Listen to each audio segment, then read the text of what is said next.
Welcome to the Terrible Podcast with your hosts from SteelersDepot.com, where you can find all your latest and greatest Steelers news. It's Dave Bryan and Alex Kozora, always lit, talking Steelers. And now, here's Dave and Alex.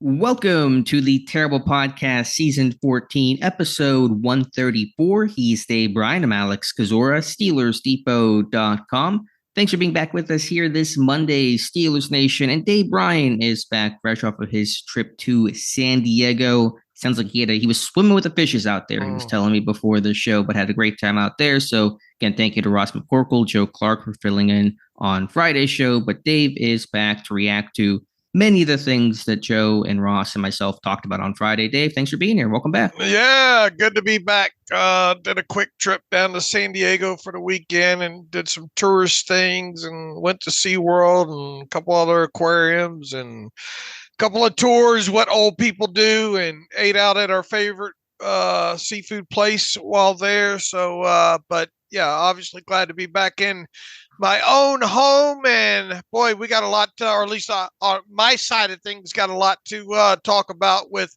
obviously the schedule release coming out on last Wednesday, and then the Cameron Heyward news surfacing since you and I got together last time. So, and then OTAs get underway on Tuesday. So we got next couple of weeks full of those, which will be fun to talk about. See what kind of relevant information comes out of that. Yeah, in terms of weekend news since our last Friday show, obviously not much happening. A very slow weekend overall, as Dave mentioned. The whole roster gets back together Tuesday, Wednesday, Thursday for the first round of OTAs, except for presumably Cam Heyward, who seems like he will skip that voluntary workout session. Before we do that, though, Dave, because I want to have a really good conversation on the Heyward side, on the financial side, and you're the expert that we can bring in and talk about it on a different level than what I was able to on Friday's show. Let's get your reaction to the full schedule release. I know during the Wednesday show, we knew about half the schedule, weirdly knew all the away games and tried to figure out where the home games would slot in. Obviously, the general consensus is it's a difficult schedule, not just in opponents, which we knew the opponents before even the official release, but in the layout, in the structure, and that a week 11 through 18 slate of all those AFC North games is very unusual. So, Dave, your impressions here on this schedule? I tell you what's funny is, we know every year once the regular season ends, we know who the 14 opponents are going to be for the following season. And we literally know that. Sometimes you know that a week before the season ends, depending on where the team finishes, but you obviously know it the moment the regular season ends, who indeed all 14 of your opponents are going to be the following season. That obviously produces a little bit of discussion, but something magical seems to happen when you put dates and orders and to schedules, and that's obviously the case every offseason. That's why the schedule release they have several shows about it. They leak enough stuff. Everybody stays glued to their social media throughout the day. It's just something magical happens there, and it always produces discussion. And boy, do we have discussion coming out of this year. And I think I told you either in DM or in our Discord channel, Alex, you could have gave me 100 opportunities to mock the Steelers 2024 schedule, the actual order. And I can guarantee you that in none of those 100 offerings would I have had the Steelers playing all 6 of their AFC North games in the final 8 games. And on top of that, in no way would I have put 4 of those AFC North games consecutively in order. there's no way I would have fathomed that as an option had you give me even 100 shots at this. But as things started to leak out during the day, even after we were on the podcast, the way things were setting up, you were thinking, well, there's some of these leaks have got to be off, because there's like one game missing, and it would have to be it would end up with the Steelers basically having 6 of their 8 final games, in against AFC North teams in those final 8 there. I mean, there's a lot of different ways you can look at this, obviously. I mean, to have 4 AFC North games right in a row as part of the final 8 is, I mean, I don't know how you characterize that other than being extremely tough. And then on top of it, to have all 6 of your AFC North games in the final 8 games, with the other 2 games being against the Eagles and on the road against the Eagles, and then a Christmas Day game, second to last game against defending champions in the Kansas City Chiefs. I don't know how you put together a tougher back end of a schedule other than that. So it goes without saying that indeed looks daunting at all. And yeah, you still have to play these teams, and they're on the schedule every year. But man, just having to play, back to back to back to back, divisional games really seems to make that tough as far as that final 8 games go. Now, if you want to look at some positives, I think related to this, let alone from a blogger side of things, I think it's fantastic to have the Atlanta Falcons and Denver Broncos as the first 2 games because of the storylines related to that. Obviously, Arthur Smith, in his link to the Falcons. You have Raheem Morris, who him and Mike Tomlin are extremely, extremely close, good friends. So there's that storyline. Obviously, the Kirk Cousins thing there, and then you go to Denver, and you got the storyline built in with Russell Wilson and the Broncos and all there. But I think a main takeaway here, at least from the first 3 games goes, is actually 4. I mean, 3 of the first 4 are on the road, and that in and of itself is something that you don't see the Steelers have to go through. When's the last time 3 of the last 4 have been on the road? 3 of the first 4 have been on the road for the Steelers? Oh, I'm trying to think if I had that stat or not. I don't think it was too long ago, but obviously it's not an ideal way to begin a schedule. Right. So, I mean, that's tough in and of itself. But I will say this, at least 2 of your first 3 opponents have new head coaches. So there's that element of it. The second part is, man, if you're going to draw the Falcons, draw them on the road early as they settle into a new head coach. Kirk Cousins not, going to still probably be feeling his way around that offense and all like that. So there's that aspect of it. The whole Denver thing, rather get a trip out west out of the way, I think kind of early, and get that build up of that game kind of behind them. And we'll see what happens with Denver at quarterback. And, are they going with a young kid at quarterback there? Rookie, I think that sets up pretty favorable for the Steelers there. Your first home game against the Chargers, obviously, and a good quarterback in Herbert, but you got the Harbaugh, trying to figure out who his new team is and all that. So, yeah, 3 of the first 4 on the roads, not obviously ideal, but when you look at those teams individually, okay, it's manageable there.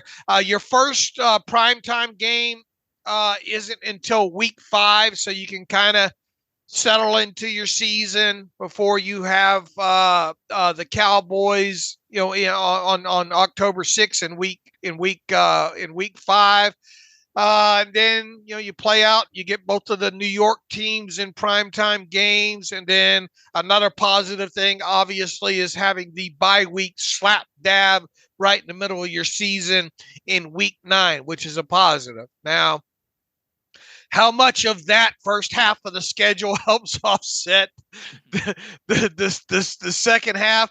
I will say this, and I did this last year. You remember we went through the TJ Watt thing, and with the right tackles. Yeah, who are the right tackles that TJ Watt is scheduled to face in 2023? And obviously got all that written up before the season started.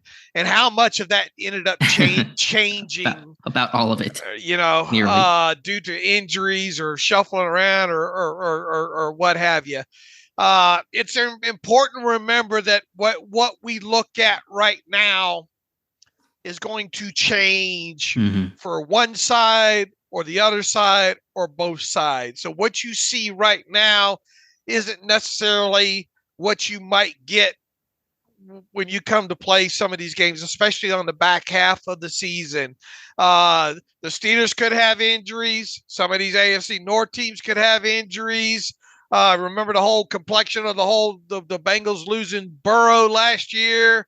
You just never know how all this stuff is going to play out. So I would imagine Mike Tomlin's not going to have this be a discussion whatsoever. It's basically 14 nameless gray faces, right? Right. as far as he's concerned. But as a fan part of this, and as a quote unquote analyst in mom's basement analyst part of this, it's a tough freaking schedule, and I don't think I think Art Rooney kind of summed it up. It's not the way that you'd probably draw this out if you had your druthers and was asked to put your input into this. So it's going to be interesting to watch this play out. That's for sure. Again, latest Pittsburgh will have ever begun divisional play in team history, starting with that Week 11 game against the Baltimore Ravens. 2017, to answer your question earlier, last time Pittsburgh started 3 of their first 4 on the road. They went 2-1 over that span, beat the Browns in Week 1, lost to the Bears in overtime Week 3, and then beat the Ravens in Baltimore Week number 4. Also beat Minnesota at home to open up that season to begin. 3-1, they finished 13-3. Let's hope for a 13-win season for Pittsburgh this year. And even you mentioned, the Falcons, the Broncos, and the Chargers. How about the Colts at Indy Week 4, a team that took it to Pittsburgh last year, and they're getting back a healthy Anthony Richardson. So that's going to be, I think, a big matchup as well. I agree the back half of the schedule is certainly more difficult than the front half, but I think even weeks 1 through 5 of at Atlanta, at Denver, hosting the Chargers, at Colts, and then hosting the Cowboys on Sunday night, those are not going to be easy games either. There is no easy game in the NFL, but those are all challenging teams and a lot of road games to deal with. So, yeah, I think it's going to be, I think the only kind of reprieve, and as you said, things change so much, you don't want to guarantee anything, but that week 6 through 10 slate of at the Raiders, hosting the Jets, Giants, Week 9 bye, then at Washington Week 10 is a little more favorable to Pittsburgh, but overall it is a tough looking schedule. Yeah, as far as the order goes and all like that. When is now? Here's the interesting thing is I looked at before I left town. The Chicago Bears also this year is a team that plays all 6 of their divisional games within their final 8. Now I don't think that they have 4 in a row. No, 3 in a row. I think they have 3 in a row as part of those 8 there. How many times, it's weird to see the draw, they obviously they run this through computers now and all these scenarios spit out and all, but did somebody somewhere get a chuckle at that when it spit out and said, yeah, that looks fair? The guy pushing the button and coming, and don't they get like 5 or 6 of these kind of, I forget how many indeed they get that they start looking at, then trying, they get like their best 8 options or 6 options or whatever it is. It's been a while since I watched a documentary on that. Then they kind of weed through which is the best of those best or something along those lines there. But now I know I went back and I looked at, who was it? Washington back in, I think, 2021. had 1, 2, 3, 4, 5. Their last 5 games of that season were all against teams within the division, and they went 1-4 in those games. And I think their other divisional game was like week 2 of that season. But they had to play 5 divisional games right there in a row to close out their 2021 season. How many times have we even seen teams say, since the league has had 32 teams, that we have seen teams have to play 4 or more divisional games right in a row? I mean, it goes without saying, Captain Obvious, that it probably hasn't happened a lot, but right. But this year, it's weird how now all of a sudden you get a team in 2021 to do this, and then 2 teams in 2023 or 2024 that have to play all 6 of their divisional games in their final eight games of the season. Yeah, it's a weird quirk. I don't know the history on that. I don't know other teams besides Washington in 2021 that have played 4 or more straight divisional games. I mean, the upside is Pittsburgh has done well against the AFC North. Now, they're always close games, and you never really feel confident and great going into any game this day and age with how tough the North is. But Pittsburgh swept the Bengals last year, swept Baltimore, and split with Cleveland. I think the stat from Warren Sharp is they've won 2/3 of their divisional games dating back to 2020. No other team in the North is above 500. So on paper, despite the difficulty and the physicality and kind of the, how much the playing these games back to back multiplies in terms of just trying to get up and get ready for these games, that certainly I think is a factor. But Pittsburgh has had as much success against the North as any team in the division. And look, I guess as a positive, especially you got it, new offensive coordinator in Arthur Smith and a couple new quarterbacks, a whole new rebuilt quarterback room, quite honestly. But, at least you'll know who you are, what you do well, what you don't do well by the time you start even your first AFC North game, which isn't even until the middle of November in week 11. So maybe there is some small advantage to that, I guess. Now the fact is, from that point forward, once again, you play 4 of those divisional games right in a row there. So once again, I don't think you go into this drawing it up this way, and it'll be interesting to see how much things change once you get past the bye week for not only the Steelers but the teams that they're playing, and if it still looks as daunting or even more daunting at that point there. But yeah, I would imagine Art Rooney II, there might have been a dirty word come out of his mouth the first time he saw that schedule. I think so. What are your thoughts on the Christmas Day game on Netflix? You'll have to watch this one on Netflix, I guess. You'll have to pull up your old account there. I'm sure you're watching all the Netflix shows right now. But yeah, it's a new one. And I thought this would be a night game. You thought Chiefs Steelers night game, but the NFL said they didn't want to miss out on potential international exposure. The Chiefs had already had a bunch of primetime games, so they decided to put this one at 1:00 on Christmas Day, on a Wednesday, no less. I mean, if you're going to do what you did to them with the AFC North games in the final 8 there, couldn't you have done them a favor and not made them play on Christmas, on a short week and coming off a divisional game at that against the Ravens? To me, that's one just final nice kick square in the jejunum. To use a more polite term there. But look, as far as my schedule goes and what I do, apologies to everybody else. I don't have kids. I don't have family out here to deal with. So I was going to be watching football on Christmas anyways. So it's not interrupting me that way. And if anything, I benefit from it from a selfish standpoint, because once we are done covering that game on Christmas, we get to watch the rest of the NFL action really uninterrupted, for week 17 there. But those are all reactions that benefit me and not so much anybody else at that point. But I think, once again, the fact that you had the Steelers playing six of all six of their divisional games in the final 8, and then you guys get a short week here on Christmas at that, and 4 days after playing the Ravens, that feels kind of unnecessary, if you ask me.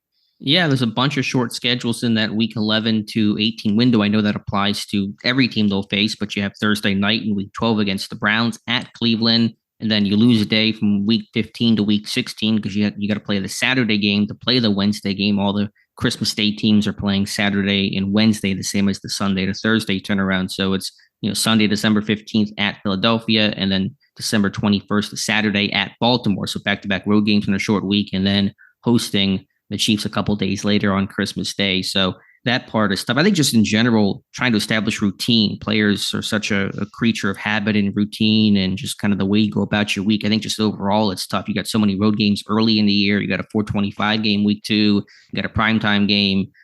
You got back-to-back primetime games week 7 and week 8, Sunday night, and then Monday night. So I just think there's not a lot of that kind of consistent scheduling, that it's going to jumble up routines and kind of make it hard to really get into a rhythm because you're constantly traveling, or it's a late game, or it's a primetime game. One of those things that just throws you off a little bit. That's an underrated and not talked about part of the difficulty of this schedule. Last Tuesday, I was telling my wife said, what's coming up the rest of this week? I said, well, the schedule's the next big thing that gets released on Wednesday. And the first words out of her mouth was, well, how are they going to screw the Steelers this time? And I just kind of shrugged it off, and she ended up being more right than anyone here. Do I think that they set out to do this? No, I don't. But once again, it's hard for me to, when you have a computer running this. And look, I know that you've got the baseball schedules to contend with, and not only that, you've got concerts in different venues and all like that. But once again, I'd like to think that I keep my ears and eyes on this as much as anybody. And would have a pretty good idea at least maybe mocking this out somewhat realistic. I obviously wouldn't have had, the exact order, but even, like I said, you could have gave me 100 chances. You could have probably gave me 500 chances at this, and no way, shape, or form would any of those mock schedules have come out with all 6 divisional games coming in the final 8, and then 4 of those being in. Even if I would have done that, I would have found a way, I think, to think, oh, there's no way they'd play 4 divisional games in a row there. So, look, I didn't get a chance to listen to the episode that you did with Ross and Joe, but I would imagine a lot of things that I've said, were kind of repeats of what you guys went over.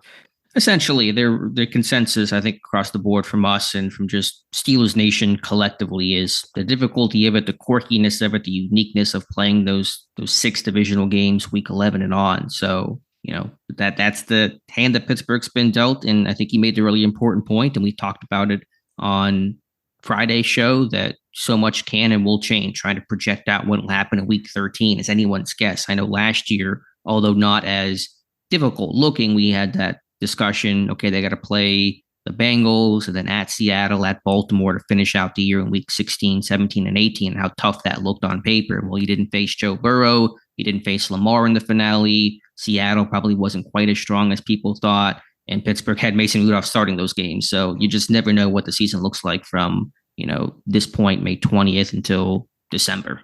And look, as we say every year, we're right ahead of the season starts, we get into projecting, what we think the team will do record-wise and all like that. I mean, and it goes without saying, division games are so important. So if this team is going to, get in the playoffs this year, it's got to come from within division. So, at worst, I think they need to be 4-2 within the division. So that means winning a lot of those games in the final half of the season. If you can go 4-2 at a minimum in those 6 divisional games and find a way to get 6 other wins somewhere else and get yourself at 10-7, you like the chances of this team getting in the playoffs again. Sure. I mean, that's probably the on paper way to look at it, but those are things we'll talk about throughout the season. You take it week by week, and it'll start off at Atlanta week 1 with Arthur Smith returning against his former team, and all the storylines you mentioned between the head coaches, between the veteran quarterbacks and their new places. That should be a lot of fun. And who knows, you might get to that week 17 game, Christmas game against the Chiefs, and who knows? Maybe the Chiefs have it all wrapped up by then. Maybe, but I think in this day and age, it's harder to wrap things up earlier. I'd be surprised if they were, wrapped up. But as you said, it's hypothetical. I mean, right? We don't know. You never know. We don't know. So we shall see. Again, Baltimore, last year had things wrapped up, and that helped Pittsburgh, lay things out as well as it needed to lay out for them to get in the playoffs. So we'll see what happens. All right, but we need to look back probably at some research how many times teams have had to play 4 divisional games right in a row. Yeah, rare, I'm sure. Not something you see too often. I just trying to figure out how to find that. It's going to be, I think, a bit of a challenge. But we know what happened in 2021. So there is a recent example of it, although the results were not favorable to Washington that year. All right, Dave, the other big story here that came out right around, I think, scheduled release day, I think, that Wednesday, that Cam Heyward, with OTA starting tomorrow, not expected to be there or for any of the other voluntary OTAs that'll run through essentially the next 3 weeks until mandatory minicamp picks up in mid-June as he looks and wants a contract extension. I'm really curious to get your thoughts on this. I think there's been a big divide between, what Ross, Joe, and myself talked about. We were more open to the extension. I think a lot of the fan base is not as open to it. They want to see the guy just play the year out. There's concern, understandably so, about the age, coming off the groin injury last year. I know so much of this, discussion revolves around the particulars in terms of what the structure of a potential extension could look like. But just off the top, what are your thoughts just on the actual story itself of Heyward, and he confirmed this, not attending OTAs as he looks for a new deal? The first part of it with the OTAs, I could give a rat's what about that. I don't find that demeaning on his part. I don't find it a big deal, especially somebody that's played as long as he has. If given a druthers, would you want Cam Heyward there just in a leadership role and talking to the guys, even if he takes like 2 half reps the whole entire process of OTAs? I mean, obviously you'd rather have the guy there than not there, especially someone face of the franchise like that. But is him not being at any part of OTAs a big deal in the grand scheme of things from where I sit? No. In fact, you can't get hurt if you're not even out there doing anything. And at 35, even if if he showed up, what is he going to be out there doing? Basically being another coach on the field, right? Essentially, yeah. So to me, that part of the story, once again, some will make a bigger deal out of it. To me, I'm not worried about that part of it at all. Okay. Yeah, I think obviously that part is not going to change things. As Heyward said, he's still working on the side. He's still going to be training. I have no concerns about him getting ready for, training camp, for example. So then the next question becomes extension talk. Is he worth an extension? What does an extension look like? How do you structure it?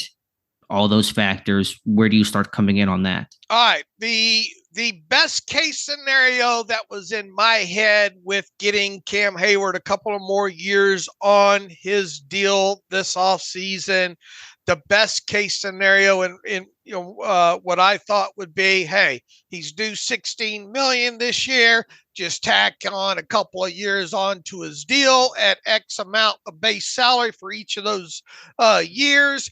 Take the chunk of that $16 million that he is due in cash down to the vet minimum of 1.21, whatever it is, turn it into a signing bonus prorate that out over the 3 years, which would lower his cap charge in 2024 by $9 million.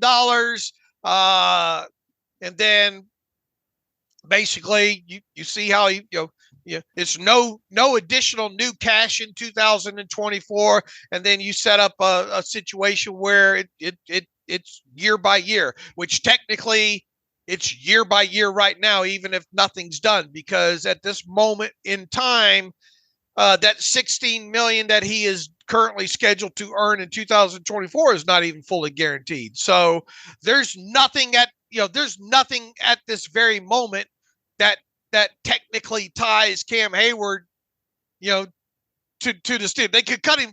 What I'm getting at, they won't, but they could cut him an hour after this podcast ends, and he gets none of that $16 million. Right. There. So I think the most ideal situation for a guy coming off injury, a guy that's 35, a guy that you want around, and we'll see what this team needs as far as cash. I mean, as far as cap space goes moving forward, they might need more. They might not. Depends on significant players they might want to add at wide receiver and slot cornerback and all like that. But I mean, that's a whole different discussion right there. But I think the ideal situation for him the rest of this offseason, as far as the extension would be no additional new cash in 2024. Add on 2 years at whatever, turn a chunk of that $16 million into a signing bonus, prorate it out, lower his cap rate down, and then move on that way. It does not appear as though that is a functioning option that Cam Heyward's wanting to do. Right. Congratulations to me on Captain Obvious analysis as far as that goes. That no longer seems like an option that Cam is interesting or was ever interested in. It certainly seems like he is wanting a little bit more money in 2024 and maybe some sense of something that would tie him at least to the organization past 2024. So that seems to be where his side of the negotiation is I want more money in 2024, and something that he has stated, I think, numerous times in especially since last season ended, is he's wanting to play at least a couple more years, and maybe really total of 3 in total when you include 2024. So how do you get there to make both sides, I guess, happy, and where it works out financially and where it works out cap wise and all like that? That's obviously the $1 million question. Now, I wrote an article right after that news broke the other day there. And first and foremost, do you think this team would be willing to give him guaranteed money past 2024? You're talking about, base salary guarantee money? I'm talking any money not paid to him in 2024 that would be paid to him in 2025 or 2026 being fully guaranteed. My inclination would be no. It's just they don't do that in general unless you're a quarterback or a true top of the market deal. TJ Watt, Minkah Fitzpatrick becoming the highest paid players at their positions when they sign their contracts. And so given Heyward's age, and this would not be a record setting type of contract, I don't think that's the camp. I don't want to get ahead of my skis here. I think they would try to look for roster bonuses potentially as a way to kind of, have a carrot out there, and maybe Heyward to have some sort of illusion of security once you get past that roster bonus time. And even with the roster bonus, say one put in of around, let's say $5 million in March of 2025. Okay. there's no, it would obviously be like on the third or the fifth day of the new league year in March if you did something like that, and nothing would prevent the team from just cutting him at that point and him not getting it. Right. It's not a fully guaranteed thing. I'm just trying to think of a way. How does he get some sort of a kind of security without the actual true security of something fully guaranteed? Right. Now, obviously, you're not going to pay him a $5 million or $3 million roster bonus in March of 2025 and then likely cut him after that point. At least it is a line in the sand where he gets a commitment from the team as far as what 2025 goes there. And generally, the team has been releasing at least some of these guys well in advance of that roster bonus being due. So there'd be a time for talk about, hey, my bonus is coming up. What are we doing here? I need to know what direction we're going in, and so I can get a jump start on free agency if you guys want to move on. Right.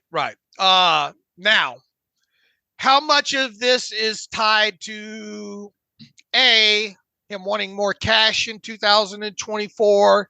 If he assumes that he's not going to get guaranteed money past 2024, and then on top of it, the age-old, where do I rank with my peers around the league here?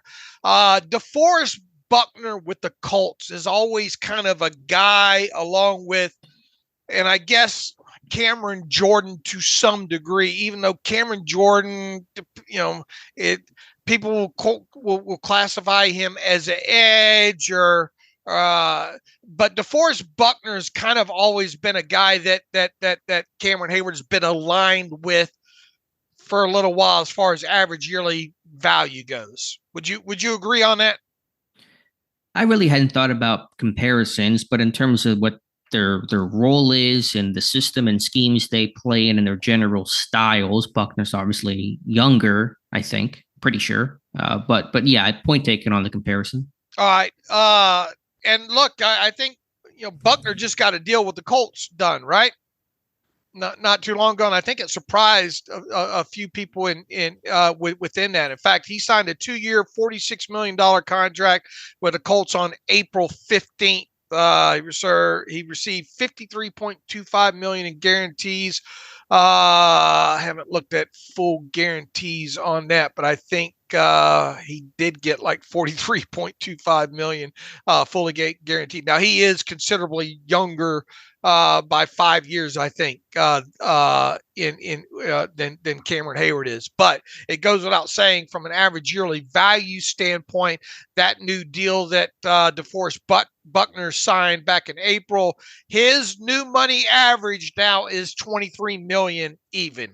Okay, so if you want to use that as a potential line, and that puts him, I think, in the top 10 too, as far as interior defensive lineman goes. 1, 2, 3, 4, 5, 6, 7, 8 overall, as a matter of fact. Cam Heyward right now on the contract that he's currently on, his new money average is $16.4 million. He's obviously well down the list there. I think right around in 19 or 20. What did I write the other day? Let's see, 1, 2, 3, 4, 5, 6, 7, 8, 9, 10, 11, 12, 13, 14, 15, 16, 17, 18, right at 20th overall ranking as far as average yearly value goes when it comes to interior defensive linemen. He would obviously like to see that ranking go up. And if I was to place a bet on this, I would think $23 million at average yearly value of what Buckner just got is probably his ceiling, realistic, maybe line in the sand to at least get to there. So if that were the case, and if this team was not interested, look, it would be do we agree it would be a bad business decision on the Steelers' part to fully guarantee any money on Cameron Heyward past 2024? Sure, I would not do that. And I'm somebody that feels like in the minority of wanting to extend him, but I wouldn't create that kind of risk and precedent.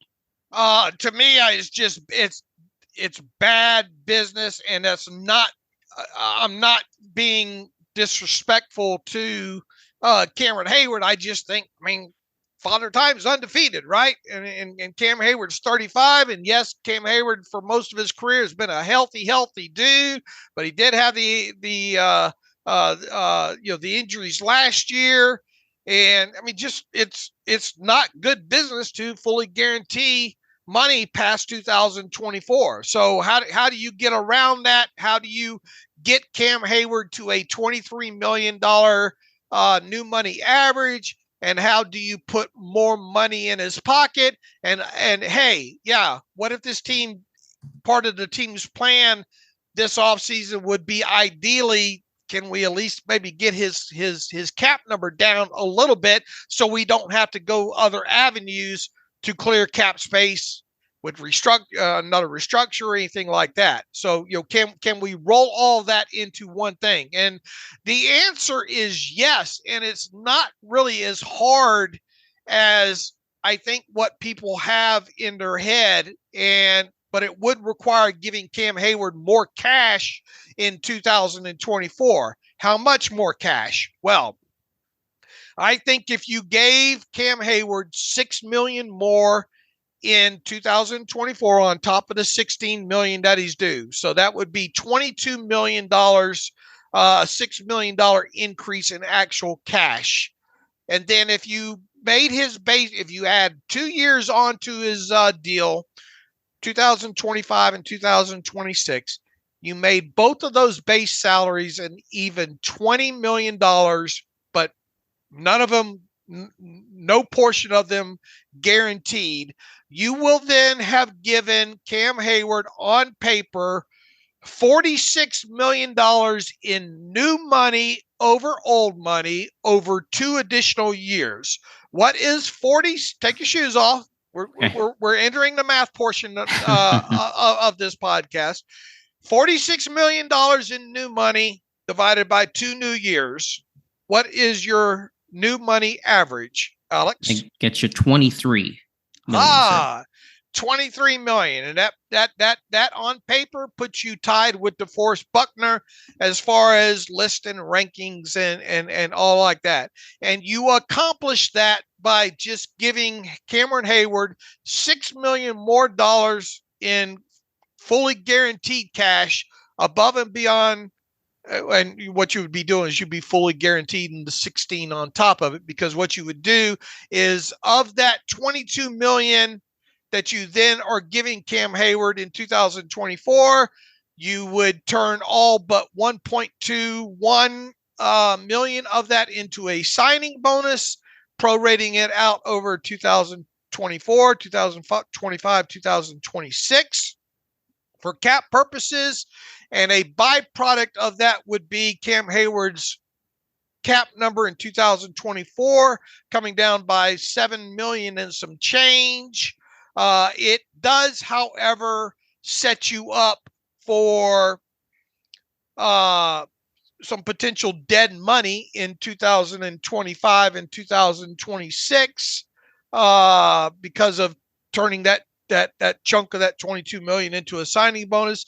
But it's not an end of the world type situation.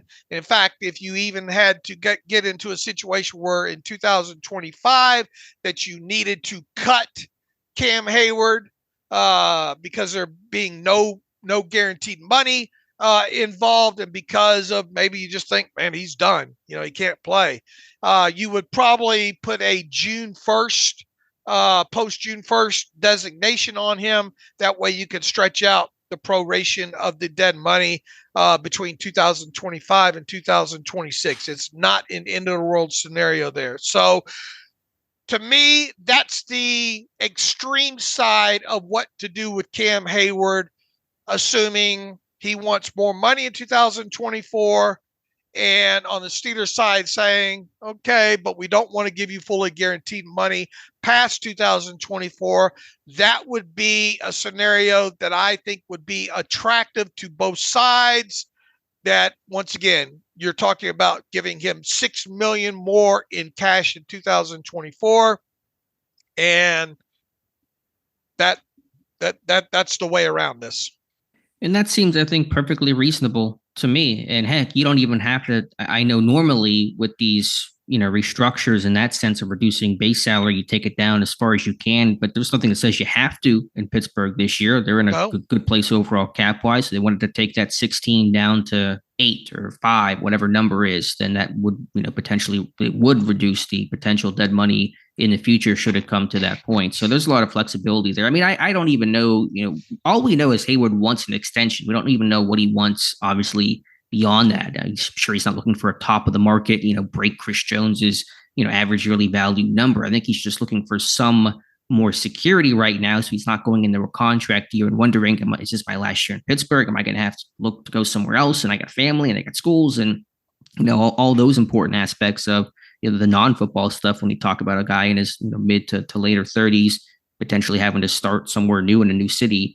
That's not a fun idea. So obviously he wants paid and he's going to want more than what he has right now. But I think he's just kind of looking for, can you commit to me so I don't have to always look over my shoulder and sit there and go, am I done after this year? I know contracts are worth the paper they're printed on in a lot of ways, but just at least the commitment, I think, is what Heyward is searching for. Now, look, if you gave him, like I said, $6 million more in 2024, in other words, paying him $22 million in cash all the way around. Now, remember all the conversations we've had about cash spending and all like that.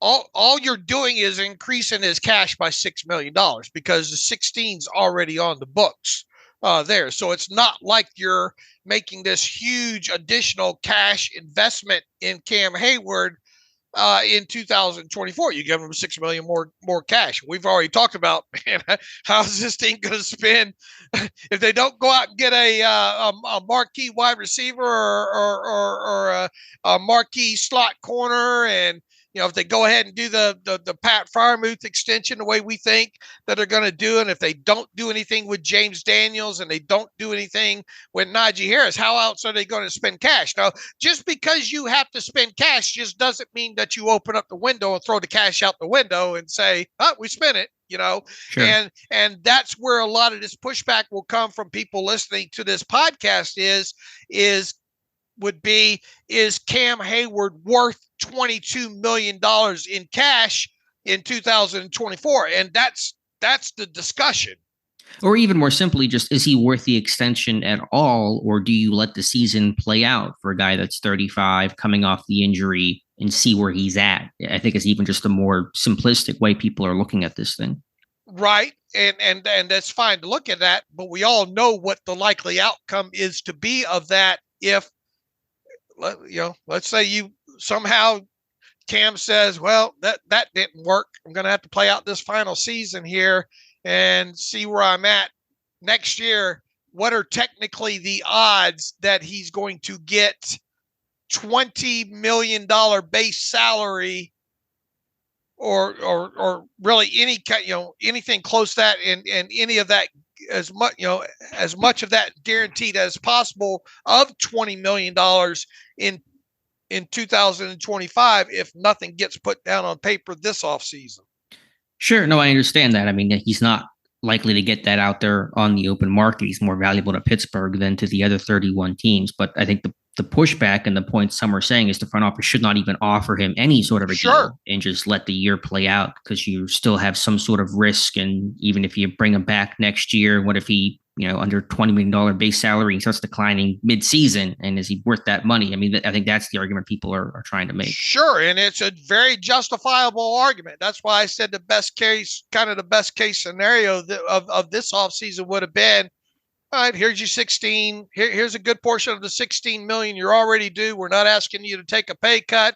We'll throw on a couple of years on this deal to help raise your average yearly value to make it look more respectable, but we're not going to guarantee anything in 2025 and 2026. All we're doing here, it's basically a restructure is what you're doing. Mm-hmm. You're throwing 2 additional years on there. You're giving him a chunk of the 16 million he's already due in form of a signing bonus, so that a byproduct of that could be lowering his 2024 cap charge by right around 9 million or so. And all you've done is move money around, and then you're addressing whether or not he's going to earn, let's say, $20 million in 2025 when you get to that point. Sure. No, I get that. I mean, that was the way we had talked about it. And I guess we don't know if Heyward is open to that or not, but the fact that he's skipping OTAs would suggest he's not looking for just that, kind of lowest tier possible extension. And once again, is it really an extension? Right. You're giving him money he's already due. You're just paying it to him. You're just guaranteeing it to him basically by giving it to him in a signing bonus, something that he's not guaranteed to get right at this very moment. There, to me, to skip OTAs and come out the backside of this with not getting additional new money, it's hard to celebrate that in 2024. It might look good to the masses, but us nerds will know. Right. But I still think the point I want to get to is I still think he's worth the extension because the risk is lower, as you've laid out. The risk is not incredibly high. No one's in favor of a fully guaranteed deal or even 2025, base salary, fully guaranteed or partial guarantees. If Heyward wants that, then there's a problem in terms of trying to get a long-term deal done. But I think he'll bounce back. I thought the injury last year was more of a freak thing, one-off thing. And even when he was out there on the field on basically one leg, he was still this team's best defensive lineman, the lowest yards per carry against. If any of these Steelers D linemen went on the field, 3.6 yards per carry, and he still had his strength. He couldn't run, he couldn't fire off the ball, he couldn't play in space, but he was still strong. And that's his calling card, the strength and the stoutness against the run and the bull rush. Long arm is all about power. And as long as he has his strength, he can play. Once that strength goes, will be the time he has to retire, because without his strength, he's not going to be able to be an effective player. But even on one leg last year, he was still strong and stout. And that tells me this guy is not, there's no alarm bell saying this guy's going to decline in 2024. Is Cam Heyward, in your opinion, worth $22 million in cash in 2024? I mean, the market, I'm going to answer this, probably circle around the answer on this. The market, to me, is not always indicative of exact true value. Is Jared Goff worthy? I know it's the overall average yearly value number, but the $53 million per year that he got, becoming the second highest paid quarterback in the NFL behind Joe Burrow. No, but the market is what the market is, and numbers go up. So short answer on this, based on just understanding how the market works, yeah, I think he's worth that. If Cam Heyward right now said, you know what, I'm taking, that's it. I'm taking my ball and going home. I'm done. Would the Steelers miss him in 2024? Tremendously. I know the answer to this. It's rhetorical. Yeah, sure. I know you're leading me to water, and I'll lap it up here. Yeah, right. Tremendously. Every time he's not been on the field, this team has been far worse off. All right. To me, I think the max that quote unquote, as far as to make him happy, to make this, to keep this 2024 team competitive. That's why I came up with the $6 million increase. I think at max, as far as it being borderline good business and versus bad business, I think the additional $6 million is where you draw the line at with him. Anything more than that, obviously you're running risk of dead money in 2025 and 2026. And look, if it made him feel better, yeah, you could take, let's say, the salary in 2025 was non-guaranteed $20 million total in cash, right? Mm-hmm. To make him feel better, you could put a $5 million. You could make $5 million of that $20 million be due to him on the 5th day of the new league year in March, right, as a roster bonus. That way, there's a point in time where he has to become remarried to the Steelers in 2025 instead of waiting until the rest of the summer and all like that. Because obviously, mm-hmm, you will have known how he played in 2024. You will know if you think he's worth another $20 million in cash in 2025. It gives him peace of mind, knowing that they'll have to recommit to me by March, by the 5th day of the new league year in March. So if that made him feel better as part of this, in addition to the $6 million addition in cash in 2024, then sure, do it. But he's got to know that either he's going to be worth that $20 million in 2025 or he's not, and that decision will have to be made by the 5th day of the new league year in March. Yeah, I just think he wants commitment. I just think he knows what he's invested in the team. And listen, I don't want to give the guy the lifetime achievement award of a contract. Is he worth it or is he not worth it? Can he play or is he unable to play? I still think he's a really effective player, and it has not helped. I don't want to say you give the guy because of this, but it has not helped that Pittsburgh really has no succession plan for Cam Heyward. They've not found that the next Cam Heyward, if Benton's going to be their nose tackle, the way that when they drafted Heyward first round in 2011, that was the foresight of Aaron Smith and Brett Kiesel are here, but they won't be here for much longer. Smith retired after Heyward's rookie year, and Kiesel a couple years after that, and Heyward stepped in, became the starter his third season. So, if you don't do this with Heyward, an extension at all, and you go into 2025 without him potentially, then what are you looking at? You're in a really tough spot there. But yeah, I just think he wants commitment, so he's not worried, come November, is this my last year with the team? Or I have to go somewhere else? Again, you got family,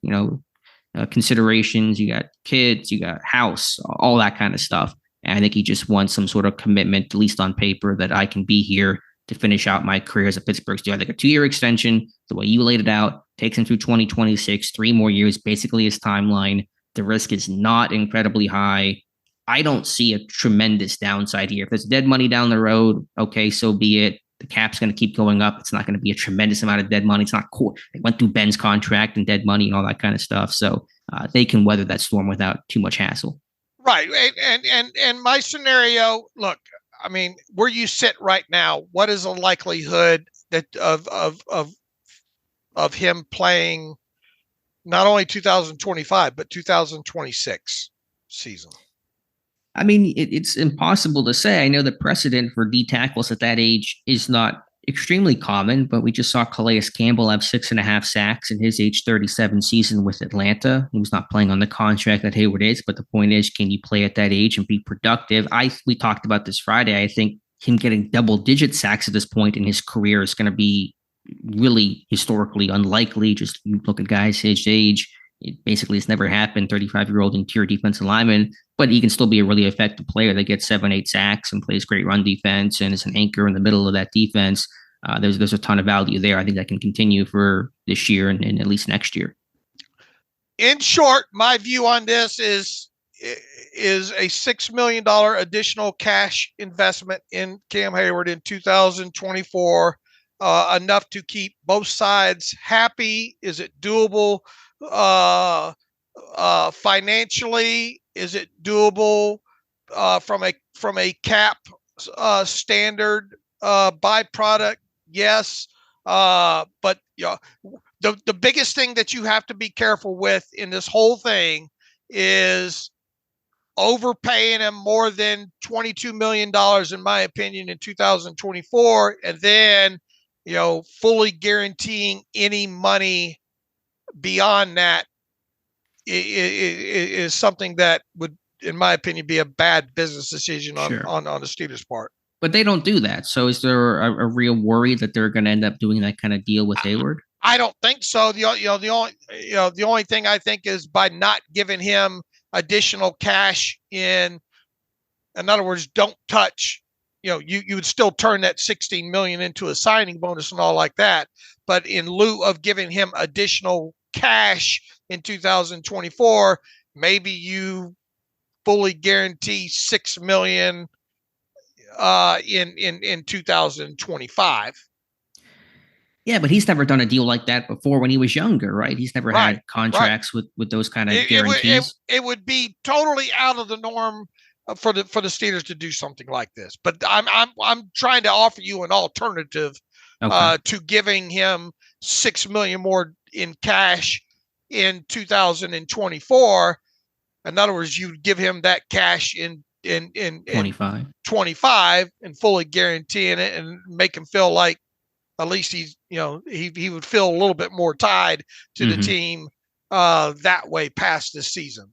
And it wouldn't be a roster bonus where you're not sure if I'm going to be worth it or not. Are they going to still cut me? You're not really sure until March. You're pretty confident you'll be on this roster in 25. Yeah, I get that. I think I know you're just presenting scenarios. I think that's less likely than the other scenario of the money in 24. Again, it just comes back to, do they want to engage? Do they want to get a deal done even under that structure? I think they will. I think ultimately it's just the best thing for everybody to do an extension in some sort of format. But we were just surprised to see this team decline Najee Harris's fifth-year option. So is this different philosophy coming in? If we're not going to pay running backs and we're not going to extend guys out who are Heyward's age and let things play out, they're taking kind of what seems to be the let things play out approach with Harris. Could they do the same with Heyward?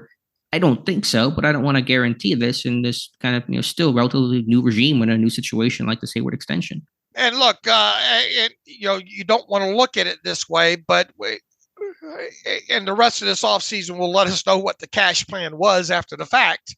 But you do have to spend 90% of the 3-year total of the league's cap number in cash over a 3-year span.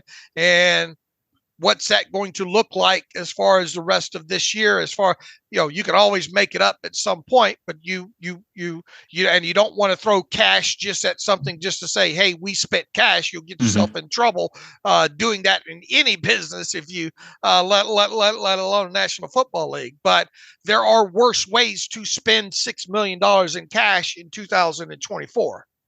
Yeah, and if you don't do a deal, if you sit there and say, Cam, we are not extending you, then does it get messy? Does it get ugly? What happens in training camp? He would probably show up, but it's a beholden territory. And is he going to be ready for the season to his fullest? And it just kind of becomes a story. So again, not saying you give a guy a contract for that. My whole basis is, can he still play? The answer to me is yes, he still can play. And so ergo, you pay guys, you pay good people, you pay good players. He is both of those things.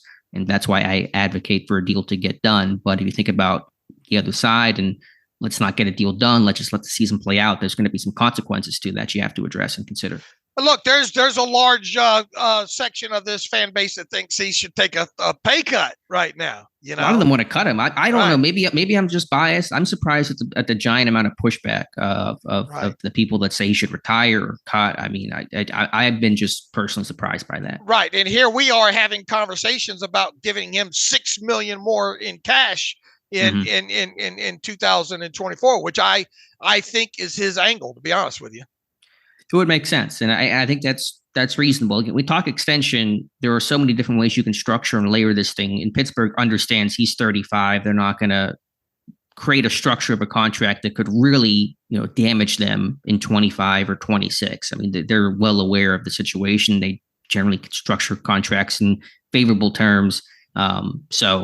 Yeah, I think it will. I think it will get done. I can't guarantee that. I'm not 100% confident. I think it should get done. I'm confident in saying that. I've thought all along that something will get done as far as an extension with him, whether it be zero additional cash and everything outside of making him take a pay cut, right? Either he gets that a good chunk of that $16 million as a signing bonus. They tack on 2 dummy years, that way, or at most they give him another additional $6 million in cash in 2024, tack on to 2 years, make his new money average up there equal to Buckner, which also the byproduct of that would be Cam Heyward's now the second highest paid player on the Steelers at that number, which right now he's like fourth, I think. It goes let me pull up the contracts table here real quick. It obviously goes TJ Watt, Minka, and Alex Highsmith is actually third right now at 17 million APY, and then Cam Heyward at 16.4. So by doing everything we just talked about, making Cam Heyward's new money average 23 million, he would become the second highest paid player on the team. Once again, all technically for another $6 million cash investment in 2024. I know it's impossible to say, but if an extension were to happen, when do you think it occurs? Could it happen in June when Khan seems to be getting some of these deals done sooner than Kevin Colbert? Would this be right before camp? Could this thing drag into camp, or they're going to make Heyward have to hold in and kind of play his cards some more? Again, nobody knows for sure. Can't predict this with any sort of absolute, comment. But what do you think the timeline would be on this? I don't think any time. I think you let OTAs play. With the cap space, this team does not need to do the deal now with him as a byproduct being cap space at this moment in time. All right. Mm-hmm. And with his age, and because you just don't want to run any risk of injury, there's no necessity to get it done right now. And once again, it goes back to him. What are you missing by him not being at OTAs? Sure, not much. All right, so I would think the onus would be then to have this out of the way and not being a distraction by the time training camp gets underway or within that first eight days of training camp along in those lines. That's when I would think something like this would happen. At that point, that would be the time frame. Yeah, I think before camp is the time it makes the most amount of sense. You don't want to have the storyline of, Cam Heyward's holding in or contract stuff. You want to go in just full speed ahead on the season, the new pieces, and attack the year. And so I think I would guess, and it's just a guess, they won't do anything now, won't do anything before mandatory minicamp. I think right before training camp is when you see that deal, come into play. And once again, I think $6 million is where you draw the line in additional cash for 2024, What is your level, just personally, level of confidence in his ability to play at age 35 and age 36 and under a 2-year extension? You're now in age 37 because, as you said, and you're right, Father Time always wins, but Heyward has been battling it pretty hard. I would be careful in planning to have Cameron Heyward in a Cam Heyward producing type role past 2024. I would be very careful with that. Okay, that's fair. I get that. And again, I know he had double-digit sacks the 2 previous years before getting hurt. This year just had 2, which was still more than Keanu Benton and 1 less than Larry Ogunjobi, just from a pure sack perspective number. Now, as a pass rusher, he was not as effective and his pressure rate was down, but it's just kind of funny to see the impact that he had despite missing half the season and never really being 100% healthy. But where is the succession plan to Cam Heyward? What is his team's intent? Obviously, it's not happening now. They're not going to find somebody here in May to groom. And they got some veteran depth and some rotational type of guys. But at some point, this team will have to find somebody who can, I want to call him the next Cam Heyward. That's a very high bar to put on somebody, but to replace Cam Heyward. And you got Larry Ogunjobi too, which I'm not sure if he'll be here past 2024 based on his, I think mediocre production and the salary that he's under contract through 2025, but that has been a deal that has not worked out. I don't think the way Pittsburgh hoped that it would. So this team will need to really reinvest and really just invest in its D-line this upcoming offseason.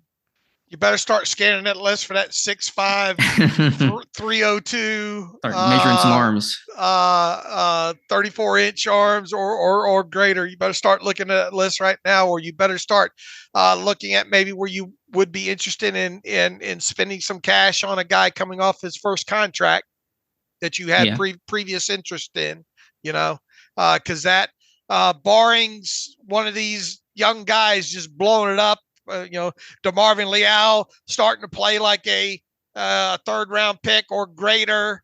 Keanu Benton's obviously, you hope he's going to be a guy that's going to do his part on that line for the next several years. But who do you have besides that, Yeah, and of course, in your base 3-4, Benton's your nose tackle and Heyward's your end. Now, Benton has played some end. He played some end last year when Heyward got hurt. He did so earlier in his college career, and I think he'll be an asset in nickel packages as a pass rusher, and that'll be really important. But one issue that Pittsburgh has run into, and they've never really addressed, is they always say, you know it, Dave, we want to play Heyward less. We want to give this guy some fewer snaps, and they never really do anything to justify that. Dean Lowry is going to play a little bit this year. You're not going to really reduce Heyward's snap count because, oh my God, you have Dean Lowry on this team. And so if you want to concern about his body breaking down or diminishing returns when he has a 35-year-old to play 75, 80% of the snaps year in, year out, game in, game out, of course that guy's going to wear down. So Pittsburgh has always talked the talk of we want to get this guy fresher and make sure he's taken care of. And yet they really don't do much to actually address that, which is a concern. Right. And we talked ahead of this draft, how all these holes that this team was having to try to fill and what position was going to get pushed down because of that, and we found out it was defensive line. Yeah, D-line and slot corner were the 2, odd men out. And you can say that they had other needs and they had to address offensive line. And I'm still happy about the Zach Frazier pick. And there was a big D-tackle run in the mid-second round. And so, okay. But bottom line is Heyward is in line to probably play 75, 80% of the snaps at age 35. And that's probably not ideally what you're looking to get out of him. Right. Now, look, if the byproduct of all this goes exactly the kind of way that we laid it out, and Cam Heyward gets $6 million more in cash in 2024, and then 2 additional years with none of that money being guaranteed, and you can arrange the roster bonuses however you want, to make him feel better and all like that. A good chunk of this fan base is going to look at that as a bad business decision by the Steelers, even though it's just $6 million in additional cash. Sure, because it'll be presented in a way, as these always do, from agent-driven, right, media reports about how great of a contract it is. Yeah, Cam Heyward back in the top 10, highest, giant signing bonus. Yeah, it'll obviously be framed by people not as nerdy as us of, he's top 10 defensive lineman again. He got whatever 22 minus 1.21 million as a signing bonus, even though he was already due 16 million of that anyway. But how all that will be framed will once again, you got a large portion of this fan base right now that thinks that he's not even worth 16 million. Right. And I get it. If you saw that on paper, oh my God, Cam Heyward just got this $20 million signing bonus, and he's now, the Tide is the 10th highest paid D tackle. That seems crazy to do. But once you get into the details of it, you realize, okay, it's actually, it's not as crazy as it sounds. It's really a part of it's moving some money around with some years and, non-guaranteed salary tacked on. So I'm not mad at any fan who doesn't have that full understanding of the cap. There's a lot to learn, a lot to wade through, not expecting everybody to have a full, cap 101 skill set, knowledge set. But just be aware of that. If this extension does happen, the way it'll be framed initially, you got to watch those details. And of course, we'll provide those details. Where I will be shocked if this thing goes down is if it's more than $6 million in additional cash in 2024, and B, if there's any quote unquote fully guaranteed money past 2024. Can you just remind me, maybe you said it, where do you get the $6 million from, and why do you draw that line at $6 million in terms of cash? Because when you add on it's cash flow for him, in guaranteed cash flow for him in 2024. So in other words, he's going from 16 million that's not guaranteed to 22 million that's fully guaranteed in 2024. That's the starting point. You putting more money in his pocket up front. Okay. The second part of it, assuming not guaranteed salaries past that, is all to satisfy the new money average in the rankings. In other words, you're adding a $20 million base salary in 2025, a $20 million base salary in 2026. That's considered new money, even though he's not guaranteed to earn it, along with the $6 million raise that he got. And then it's only costing 2 additional years to do that. So that's where your new money average comes in at, is $46 million in quote unquote new money over old money. And then 2 additional years to divide that out comes out to $23 million new money average as far as the rankings go. Okay, I see. That makes sense. Which would in turn tie him with Buckner for like 8th on the interior defensive lineman list. That, in my opinion, is the best case scenario to satisfy not the fan base, but satisfy probably both sides here, the Steelers and Heyward. Just to kind of switch gears, I mentioned this a couple minutes ago about Ogunjobi. I mean, are you looking at him as a potential 2025, cut if he does not have a really good 2024? Absolutely. I agree. And so again, just from the standpoint of the exercise, let's assume for a second you didn't extend Heyward out and to let the season play out. You're potentially trying to replace Heyward and Ogunjobi in one off season. And here's the thing, with Ogunjobi, he does have a March roster bonus due in 2025 of $3 million. So you have to make a decision by him by March 17th of next year. And if you do decide to pay him that roster bonus, he's due another $4 million on top of it. So it would, look, maybe he's going to play where at least you look at next year and you say, is Larry Ogunjobi worth $7 million? Because that's the cash it would take. Now I will tell you this: he's coming up on. He is now 30 years old. If he has any kind of season that he deems above and beyond, is Larry? What's Larry Ogunjobi going to say when Cam Heyward's sitting there earning a new money average of $23 million? Is Larry going to say, I'm worth more than the $7 million that you're set to pay me in 2025. Sure. It'd be a good problem to have because it means he's had a strong season overall, but point taken, he could certainly want that one last bite at the apple, and being 1 year out, he'd be in line for Pittsburgh to at least discuss an extension, but that's going to require, I think, a really, really good season. And even then I'd be a little hesitant to give that to Ogunjobi just based on his track record, but that's all a conversation for 2025 potentially. Right.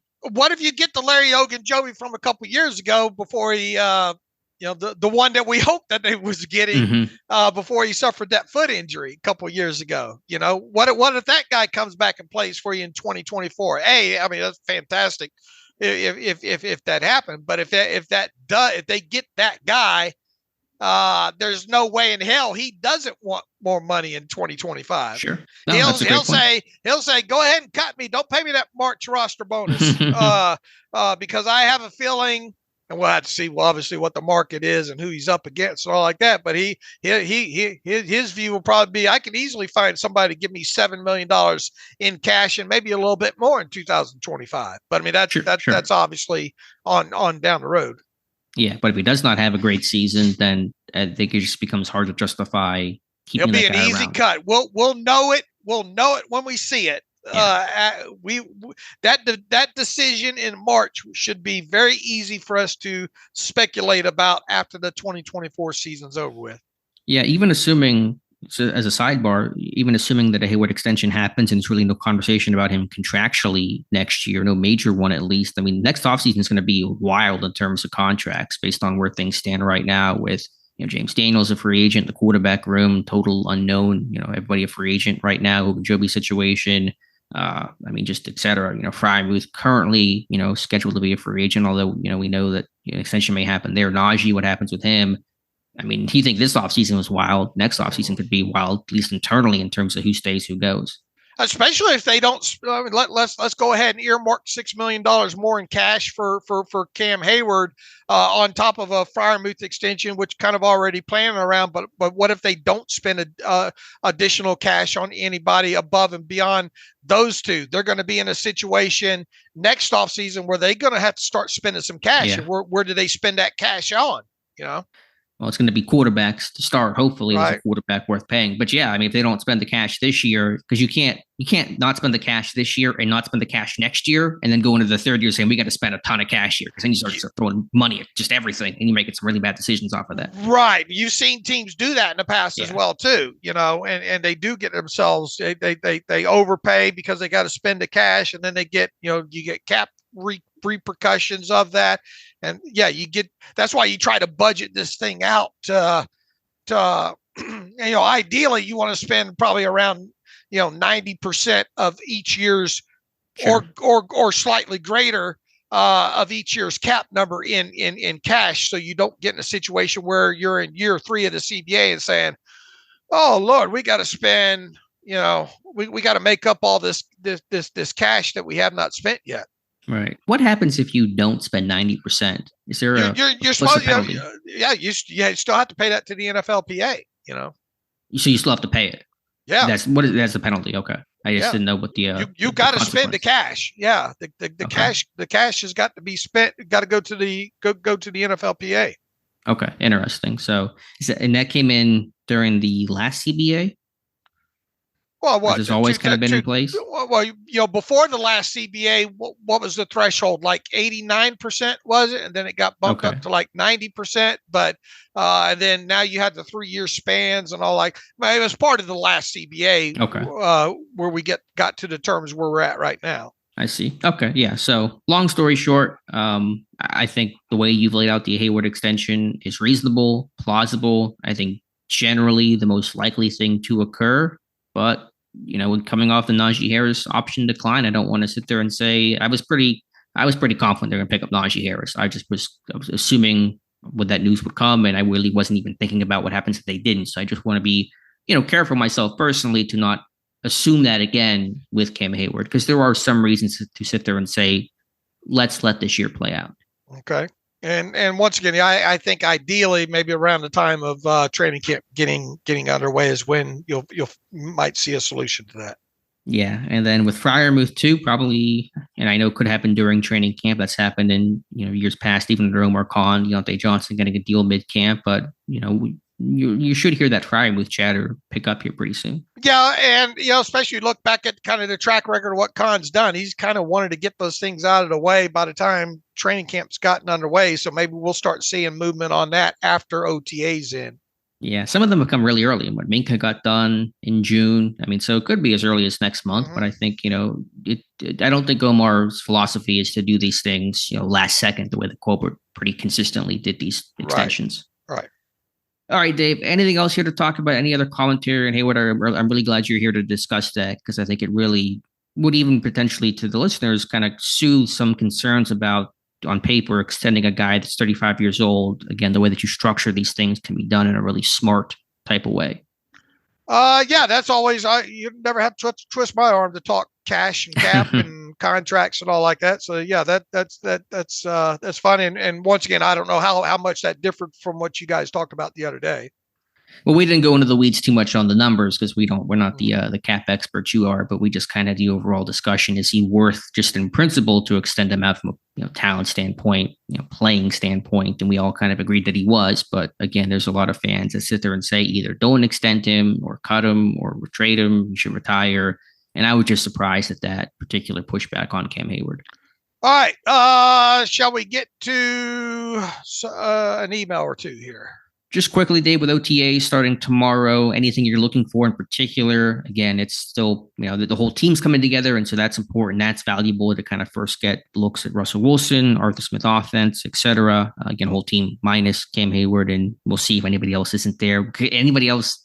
Is Pat Freiermuth going to skip looking for an extension? We've heard nothing about that. I guess that's one thing to look for. James Daniels, the other guys that are entering contract years. Najee, but Najee should be there because he was at the phase one stuff. Yeah, who knows? And we've been warned by the PR team to don't count the numbers out there. Mm-hmm. But it'd be hard not to look at pictures and try to decipher who's there and who isn't, and might it be contract related? So that's obviously one thing.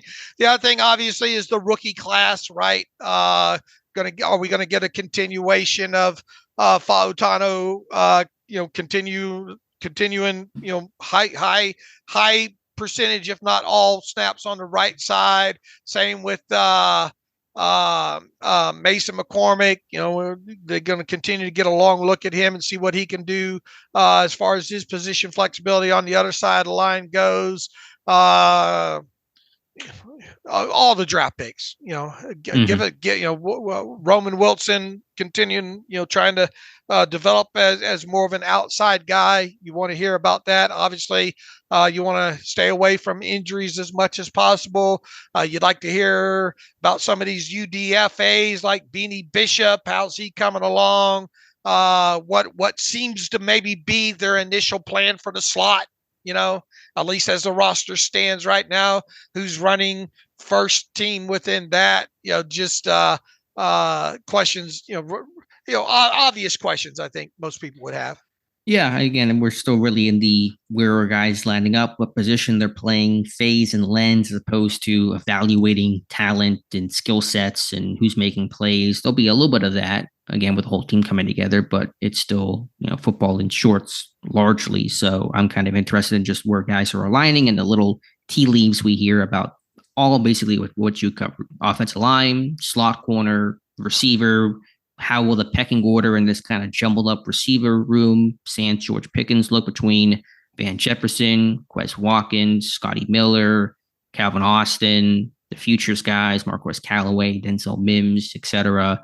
Can anybody begin to separate themselves? Who's kind of getting, even if we hear who's kind of the starting receivers, I probably doesn't mean much this time of year. They're probably just throwing somebody out there and they'll rotate guys the way they did slot corner last year, where Duke Dawson was getting first team reps on the first day at slot corner. Then it was Sullivan and Peterson. So probably not much to make of that, but can anybody just begin to separate themselves at wide receiver? That competition really starts right now. I think it'd be fun to hear some of these players comment, some of these veteran players comment on the schedule. Where even though most of them are probably going to say, look, we just play, we've known who we're going to play since the end of last season. Just nameless great. See how much of that Mike Tomlin isms of flow over into some of their responses, and if any of them really take this as a huge diss, I know Cam Heyward had already basically said that, so I don't care about the schedule. It is what it is. They're probably just mad about playing on Christmas. I imagine there's a lot of family logistics to now work through with Christmas Day now blocked off for them, which is probably the most upsetting part of the entire schedule. All right. Emails and close out today's show. All right, let's see here. We'll hit one real quick here from Brett Nile.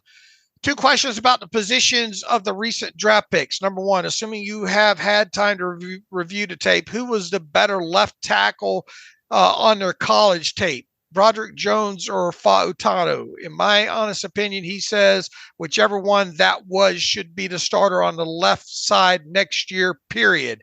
Number 2, love the pick of Peyton Wilson, he writes, but my question is, how does he fit next to Patrick Queen long-term after 2024? To me, they seem very similar. Not that it's a bad thing. How does this divide out in terms of green dot Mac versus Buck long-term? Thanks for everything you do. First of all, I wouldn't get caught up in the Mac and Buck. Those positions seem to have blurred over the years. As far as the green dot goes, whoever deserves to, whoever's going to be out there the most is going to be the green dot guy. There's no reason, at least at this point in time, to think that won't be Patrick Queen, but things obviously can change from, moving on past 2024. Look, the question with Peyton Wilson is what can he do? Can he stay healthy? And can he get himself in a situation where it's hard to have him off the field? I know people don't like to hear this because it's our job to talk about the Steelers not only this year but beyond. But I'm not giving a lot of thought past this 2024 team right now. Yeah, I mean, who knows how it goes? I'm curious to see how Wilson gets used this year. We've had that discussion, you and I. We talked about it on the Friday show a little bit. And again, you just kind of get him into camp, OTAs, and see where he's at and proceed from there. But that's kind of my focus in terms of inside backer play this year. And I'm with you, Dave. Mac versus Buck. The line really has blurred significantly.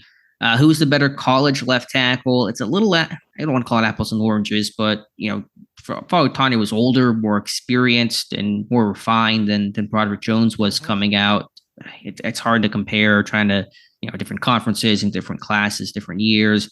I might give the slight edge to Fautanu because he was that older, more refined guy, but you can't say make him the left tackle then because you got a year on Broderick Jones. And, I don't think you want to compare, okay, who was the better college left tackle and throughout what Jones has done his rookie year. So, either way, you're playing a college left tackle at right tackle. I wasn't going to be terribly upset no matter which direction they went, but I did have that desire to move Broderick Jones over to left tackle. It seems to be their plan. So ultimately, I'm fine with that. Thinking back on the tape of those two, I would call Fautanu more of the developed technician and Broderick more of the mauler, if you will.